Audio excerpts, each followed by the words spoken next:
So, Spaß beiseite. Ich habe das Worst Case 2 gebaut und das ist ein Verstärker, der nicht nur ein Verstärker ist, sondern auch ein eingebautes Pedalboard hat. Beziehungsweise umgekehrt, es ist mein Pedalboard, für das ich einen Case gebaut habe, in dem ein Mini-Verstärker eingebaut ist. Das Ganze funktioniert so, ich kann das Pedalboard hinten ausklappen, dort habe ich dann alle Kabel drin, die ich brauche und dann betreibe ich das Teil per USB-Strom oder eben per 9 Volt. Das heißt, unterwegs packe ich mir die Powerbanks dran und im Proberaum nehme ich einfach ganz normale 9-Volt-Stecker für meine Pedale. Den Deckel kann man dann vom Pedalboard lösen und umdrehen und dann sieht das alles schick aus und kann auch tatsächlich benutzt werden und funktioniert als kleiner Übungsverstärker mit einem eingebauten Boss Katana Mini.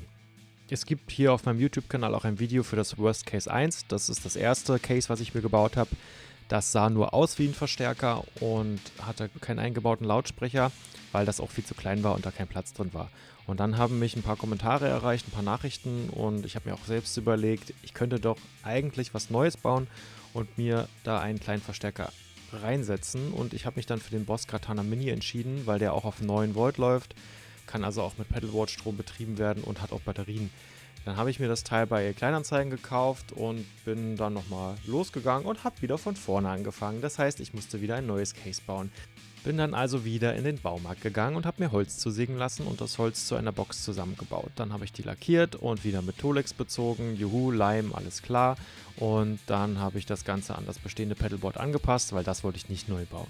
Dann habe ich mir die Boss Katana Mini Box mal von innen angeschaut und die besteht eben nur aus der Platine mit den Knöpfen und einem Lautsprecher und dem Batteriefach. Ich habe dann alles auseinandergebaut und mir die Platine erstmal angepasst. Dann wollte ich die Faceplate auf jeden Fall behalten und einbauen in das neue Worst Case, weil das ist dann einfach aufgeräumter und ich muss mir da nicht irgendwie was Neues ausdenken für die ganzen Skalen und die Beschreibungen. Ich habe dann den Lautsprecher ausgebaut und erstmal das Kabel abgelötet und ein längeres Kabel dran gelötet, weil ich natürlich ein bisschen mehr Kabel brauche in dem größeren Case. Dann habe ich am Ende alles angepasst auf die Holzteile, die ich zugesägt habe und habe erstmal alles provisorisch zusammengeschraubt. Und was ich auf jeden Fall behalten wollte, war der AUX-Anschluss auf der Platine. Den musste ich aber verlegen und darum hängen da ganz viele bunte Kabel dran. Ja, ich habe das alles dann einfach mal ins Gehäuse reingebaut und mein Handy per Bluetooth verbunden und konnte dann auch direkt den Lautsprecher mal testen und habe mich total gefreut, dass das so gut funktioniert hat. Und das Loch, was man da unten sieht, das ist dann später für den Lautsprecher. Da wird er eingebaut. Den habe ich dann auch noch in einem extra Gehäuse untergebracht. Da ist dann eben Platz für den Lautsprecher und auch die Batterien habe ich dort untergebracht. Jetzt sah die ganze Kiste mir aber irgendwie noch nicht so gut aus. Klar, hier fehlt auch noch der Grill, aber irgendwie war mir das alles viel zu quadratisch und die Form hat mich nicht so angesprochen, war mir zu klobig und zu groß. Also was habe ich gemacht? Ich habe die Kiste einfach wieder auseinandergesägt. Da ging das Ganze wieder von vorne los. Ich habe also wieder am Baumarkt Holz besorgt und habe mir das zugeschnitten. Dann habe ich alle Teile angepasst und wollte das Bedienpanel jetzt auf der Oberseite haben, weil ich das Gefühl habe, dass das einfach moderner aussieht und die ganze Kiste dann auch nicht so quadratisch aussieht. Hier habe ich dann auch den Griff angepasst und das ganze Teil wieder mit Tolex bezogen, damit das eben auch wieder schön aussieht.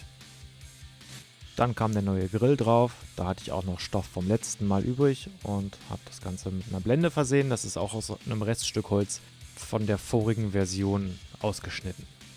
Und dann ging es hier auch innen drin wieder ans Verkabeln. Ich habe den Lautsprecher eingebaut, der ist an seinen alten Platz gekommen, weil das platzmäßig so weiter gepasst hat. Dann noch so ein Zwischenbrett angebracht, die Platine eingeschraubt und getestet. Und dann hat der AUX-Anschluss und der DC-Anschluss auch noch einen Platz gefunden. Den habe ich da auf die gegenüberliegende Seite gepackt. Kabel ein bisschen befestigt, damit die nicht rumfliegen. Und so sah das dann aus. Können sich sehen lassen nebeneinander, die beiden Teile. Und beide haben was für sich. Das große natürlich irgendwie cool mit dem eingebauten Verstärker und das kleine ist ein bisschen kompakter. Ich kann es auch weiterhin benutzen mit dem Pedalboard. Und ich freue mich, dass ich zwei so coole Kisten zusammengezimmert habe. So, und jetzt fragen wir uns doch, wie klingt denn das Teil eigentlich hier zu Hause?